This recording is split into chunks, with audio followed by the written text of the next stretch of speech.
بسم اللہ الرحمن الرحیم۔ السلام علیکم معزز طلباء کرام، آپ سب کیسے ہیں؟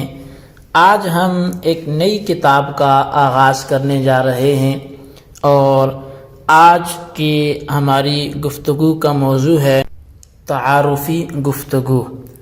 آج جس کتاب کا آغاز کرنے جا رہے ہیں یا جس فن کا آغاز کرنے جا رہے ہیں وہ انتہائی اہم ہے۔ کتاب کا نام ہے انوار التنزیل و اسرار التاویل، جس کا عرفی نام تفسیر بیضاوی ہے۔ تو اس کتاب کے نام کے ساتھ ہی فن کا نام بھی سمجھ آ گیا ہوگا۔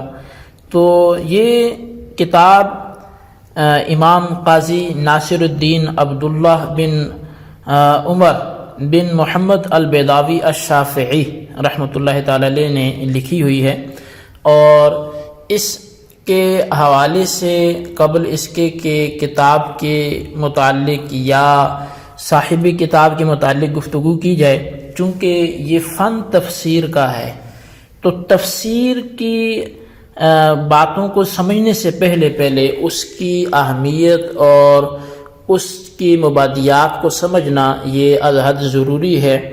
تو چونکہ یہ کتاب تفسیر کی ہے اور فن تفسیر کے شروع کرنے سے پہلے بنیادی طور پر کم از کم 7 چیزوں کا سمجھنا وہ انتہائی اہم ہے، اور ان میں سے 3 چیزیں تو ایسی ہیں کہ جن کا سمجھنا واجب کے درجے میں آتا ہے، اور بقیہ جو ہیں وہ درجہ استحباب میں ہیں۔ تو ہم تعارفی گفتگو میں بھی 2 اس کے سیشن کریں گے، 2 اسباق میں اس کو بیان کریں گے۔ پہلا جو آج کا ہمارا کلام ہوگا وہ اول کی جو 3 چیزیں واجب ہیں ان کے حوالے سے گفتگو ہوگی، اور آئندہ درس میں انشاءاللہ ہم پھر جو درجہ استحباب میں 4 چیزیں ہیں ان کے متعلق گفتگو سنیں گے۔ تو چونکہ 7 چیزیں ہیں جن کا سمجھنا ضروری ہے، ان میں سے پہلی ہے یہ تفسیر کی تعریف سمجھی جائے، دوسری چیز ہے اس کی غایت سمجھی جائے، اور تیسری چیز ہے اس کا موضوع سمجھا جائے۔ تو یہ 3 چیزیں آج ہم سمجھیں گے۔ جو آئندہ 4 چیزیں ہوں گی وہ مابہ الاستمداد ہوگا، اور حکم ہوگا، اور مقام و مرتبہ ہوگا، اور پھر مصنف کے مختصر حالات ہوں گے۔ تو اس کے ساتھ ہی پھر ہم کتاب کا آغاز کر لیں گے۔ تو بلا تاخیر سب سے پہلے ہم تفسیر کی تعریف کی طرف بڑھتے ہیں۔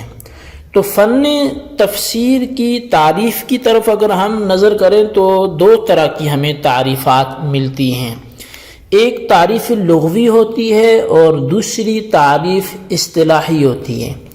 تو لغت کے اعتبار سے اگر تفسیر کی تعریف کریں تو پھر یہ باب تفعیل کا مصدر ہے، اور یہ فسر سے ماخوذ ہے جو کشف کے معنی میں آتا ہے۔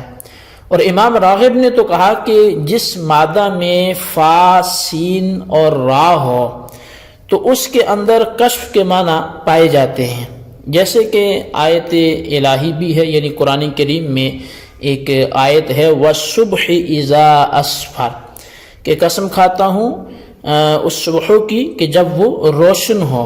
اور سفر کو بھی سفر اسی لیے کہتے ہیں کہ وہ مسافر کے لیے احوال عالم اور اخلاق ناس کو منکشف کر دیتا ہے، یعنی مسافر جب سفر میں نکلتا ہے تو اسے رستے میں کئی چیزیں اس پہ ظاہر ہوتی ہیں، کشف ہوتا ہے اس پر کئی لوگوں کے اخلاق کا، مہمان نوازی کا، یا ان کو اگنور کرنے کا۔ تو بہرحال سفر کو بھی سفر اسی لیے کہتے ہیں کہ وہ کشف کے معنی میں ہے۔ اور امام راغب نے یہ بھی کہا کہ فسر جو ہے، یہ تفسیر کا مادہ ہے، یہ اصل میں سفر سے ہی مقلوب ہے، مگر فرق دونوں میں یہ ہے کہ سفر بولتے ہیں کشف اعیان کے لیے، جو آنکھوں سے کشف ہوتا ہے، دیکھ کر ہوتا ہے، مشاہدے سے ہوتا ہے، اور فسر جو ہے یہ کشف معانی کے لیے ہے کہ اس کا تعلق اعیان سے نہیں ہے بلکہ ایقان سے ہے اور اعتقاد سے ہے۔ اور دوسری جو تعریف ہے تفسیر کی، چونکہ یہ تو لغوی اعتبار سے ساری گفتگو رہی، تو اصطلاحی تعریف میں بھی دو قول ملتے ہیں. ایک تو جمہور نے جو اصطلاحی تعریف کی ہے تفسیر کی، اور دوسری وہ تعریف ہے جو علامہ سعد الدین تفتزانی علیہ رحمہ نے کی ہے. تو جمہور کی تعریف جو انہوں نے تفسیر کی وہ یہ ہے کہ ہوا علم باصول یعرف بها معانی کلام اللہ علی حسب طاقت البشریتی، یعنی تفسیر ایسا علم ہے، ایسے اصولوں کو جاننے کا نام ہے کہ جن کے ذریعے سے اللہ تعالیٰ کے کلام کے معانی کو بشری طاقت کے حساب سے سمجھا جائے، پہچانا جائے. اور یہ تعریف چونکہ جمہور کی تھی تو علامہ سعد الدین تفتزانی علیہ رحمہ نے جو تفسیر کی تعریف کی ہے وہ کہتے ہیں جی هو العلم الباحث عن اصول کلام اللہ من حیث الدلالۃ علی المراد، یعنی تفسیر وہ علم ہے کہ جس کے اندر کلام اللہ کے اصول اس حیثیت سے زیر بحث ہوں کہ مراد ربانی پر دلالت کرنے والے ہوں. اب مفسرین کے یہاں اس بارے میں اختلاف ہے کہ تفسیر و تعویل میں فرق بھی ہے یا نہیں ہے، کیونکہ یہ تو تفسیر کی تعریفیں ہوئی، اصطلاحاً بھی دو ہوئی اور لغتاً بھی اس کی گفتگو ہوئی. تو تعویل اور تفسیر کیا یہ ایک جیسے ہیں یا ان میں فرق ہے؟ تو اس بارے میں اصل میں 4 قول ملتے ہیں. ایک قول تو یہ ہے کہ یہ دونوں ہی مترادف ہیں، یعنی ایک جیسی، ان میں کوئی فرق نہیں ہے. لیکن امام راغب نے 2 اعتبار سے فرق کیا ہے. وہ کہتے ہیں کہ جو تفسیر کا استعمال ہے وہ الفاظ و مفردات میں ہوتا ہے، اور تعویل کا استعمال وہ معانی اور جملوں میں ہوتا ہے. یہ ایک فرق ہو گیا. اور دوسرا فرق وہ یہ کہتے ہیں کہ تفسیر عام ہے کتب الہیہ اور غیر کتب الہیہ میں، اور تعویل خاص ہے کتب الہیہ کے ساتھ. تو لہٰذا اس جہت سے بھی ان دونوں میں فرق ہوا.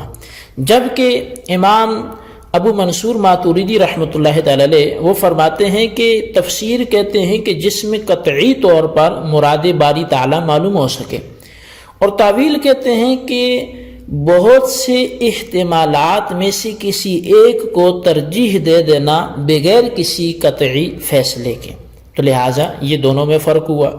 بعض حضرات کہتے ہیں کہ جس کا تعلق روایت سے ہو اسے تفسیر کہتے ہیں، اور جس کا تعلق درایت سے ہو اسے تعویل کہتے ہیں. اب یہ تفسیر کی تعریف لغوی اعتبار سے اور اصطلاحی اعتبار سے تھی جو ہم نے سنی، اور اسی کے ضمن میں ہم نے تفسیر اور تعویل میں فرق بھی جان لیا. تو چونکہ 7 چیزوں میں سے ایک چیز جو پہلی تھی جو درجہ واجب میں سے تھی وہ تفسیر کی تعریف تھی، وہ مکمل ہوئی. اب ہم بڑھتے ہیں دوسری چیز کی طرف. دوسری چیز ہے غایت، یعنی فن تفسیر کی غایت کیا ہے، غرض کیا ہے. تو اس کی جو غایت ہے وہ ہے الفوز بسعادت الدارین، یعنی 2 جہاں کی کامیابیوں سے ہمکنار ہونا، دارین کی نیک بختی کو حاصل کر کے بامراد ہونا، یہ اس کی غرض ہے. دارین سے مراد دنیا و آخرت ہے. دنیا کی کامیابی تو یہ ہے کہ تفسیر سے اوامر و نواہی معلوم ہوں گے، اور اوامر پر عمل کیا جائے گا، نواہی سے اجتناب کیا جائے گا. اور آخرت کے اندر کامیابی یہ ہے کہ جنت اور جنت کی نعمتیں ملیں گی. اسی وجہ سے کہا جاتا ہے کہ عالم قرآن سے کہا جائے گا کہ پڑھتا جا اور منازل طے کرتا جا. اچھا، یہ اس کی غرض ہوگی.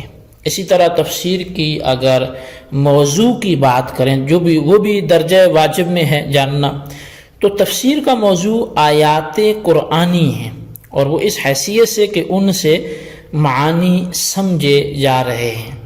یہ وہ 3 چیزیں تھیں جی جو درجہ وجوب رکھتی تھی سیکھنے کے حوالے سے. تو تفسیر کی تعریف تھی، اس کی غایت تھی، اور اس کا موضوع تھا. یہ تینوں چیزوں کا جاننا علم تفسیر کے حوالے سے تفسیر کرنے سے پہلے، تفسیر سیکھنے سے پہلے یہ ضروری ہے. اس کو اچھی طرح سمجھیں، اس کے خلاصے کو آپ ابھی سے رجسٹر ایک الگ سے بنا لیں تفسیر بیضاوی کا، یہ آپ کو بہت فائدہ دے گا، اور آپ اس میں سوالات جوابات کی شکل میں اس کو لکھ سکتے ہیں۔ آئندہ جو استحبابی درجے کی چیزیں ہیں وہ بھی بیان ہوں گی، اور اس کے بعد پھر ہم خطبہ کتاب کا آغاز کریں گے۔ تو آج کے لیے اتنا ہی کافی ہے، ان سوالات کے آپ جوابات لکھ سکتے ہیں، یا آپ کی آسانی کے لیے کچھ نہ کچھ سوالات آپ کو دیے جائیں گے۔ سوال نمبر 1 یہ ہے کہ تفسیر کا لغوی و اصطلاحی معنی بیان کریں، اور سوال نمبر 2 یہ ہے تفسیر اور تعویل میں فرق ہے یا نہیں، مختلف آراء لکھیں۔ اللہ تبارک و تعالیٰ سے دعا ہے جو کچھ ہم نے پڑھا سنا اسے یاد رکھنے کی توفیق نصیب فرمائے، آمین بجاہ النبی الامین صلی اللہ علیہ وسلم۔